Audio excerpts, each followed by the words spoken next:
श्री कार्तिक मास महात्म्य 19वां अध्याय।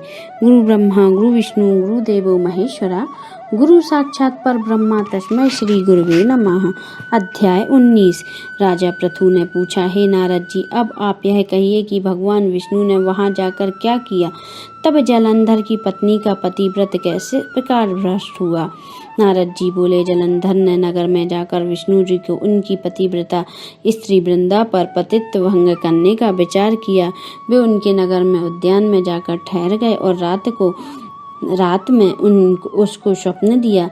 वह भगवान विष्णु की माया और विचित्र कार्य पद्धति थी और उनकी माया द्वारा जब वृंदा ने रात में वह स्वप्न देखा कि उसका पति नग्न होकर सिर पर तेल लगाए महर्षि पर चढ़ा है, वह काले रंग के फूलों की माला पहने हुए है तथा उसके चारों ओर हिंसक जीव हैं, वह सिर मुड़ाए हुए अंधकार में दक्षिण दिशा की ओर जा रहा है। उसने नगर को अपने साथ समुद्र में डूबा हुआ इत्यादि बहुत से स्वप्न देखे। तत्काल ही वह स्वप्न का विचार करने लगी। इतने में उसने सूर्यदेव को उदय होते हुए देखा तो सूर्य में उसमें एक छिद्र दिखाई दिया। तब वह क्रांतिहीन था। उसने अनिष्ट जाना और वह भयभीत हो रोते हुए छज्जे अटारी तथा भूमि कहीं भी शांति को प्राप्त न हुई। फिर अपनी दो सखियों के साथ उपवन में गई। वहां भी उसे शांति नहीं मिली। फिर वह जंगल में निकल गई। वहां उसने सिंह के समान दो भयंकर राक्षसों को देखा, जिसमें वह भयभीत हो भागने लगी। उसी क्षण उसके समक्ष अपने शिष्यों सहित शांत मौनी तपस्वी वहां आ गए। भयभीत वृंद उनके गले में अपना हाथ डाल उनसे रक्षा की याचना करने लगी। मुनि ने अपनी एक ही हुंकार से उन राक्षसों को भगा दिया। वृंदा को आश्चर्य हुआ। तब वह भय से मुक्त हो मुनिनाथ को हाथ जोड़ प्रणाम करने लगी।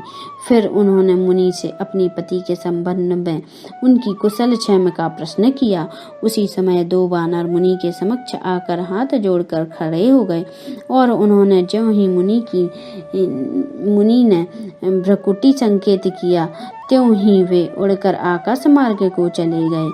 फिर जलंधर का सिर और धड़ लिए मुनि के आगे आ गए। तब उन्होंने अपने पति को मृत हुआ जान वृंदा मूर्छित हो पृथ्वी पर गिर पड़ी और उनके अनेक प्रकार से दारुण विलाप करने लगी।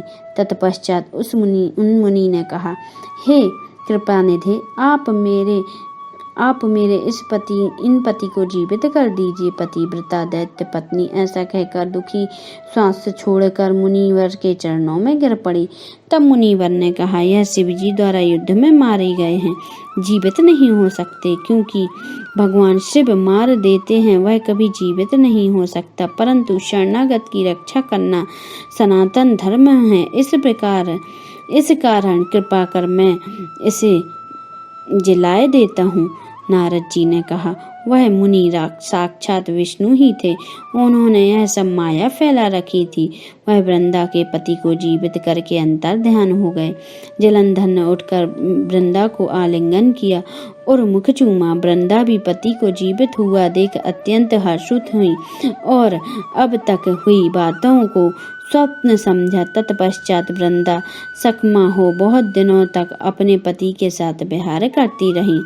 एक बार सुरत और संभोग काल के अंत में उन्हें विष्णु को देखकर उन्हें ताड़ित करती हुई बोली, हे पराई स्त्री से गमन करने वाले विष्णु, तुम्हारे शील को धिक्कार है। मैं जान लिए हूँ कि मायावी तपस्वी तुम ही थे। इस प्रकार कहकर कुपित पतित वृंदा ने अपने तेज को प्रकट करते हुए भगवान विष्णु को श्राप दिया। तुम माया से दो राक्षस मुझे दिखाए थे, वही दो राक्षस किसी समय तुम्हारी स्त्री ला हरण करेंगे। सर्वेश्वर जो तुम्हारा शिष्य बना है, यह भी तुम्हारा साथी रहेगा।